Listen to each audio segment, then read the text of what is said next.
I made this toolbox in vocational technical school in 1973 carpentry class, and pretty amazing because it's just how I left it. Saw racks, hatchet rack,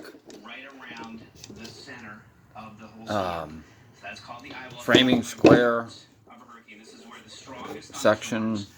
The neat part is my handle's held up.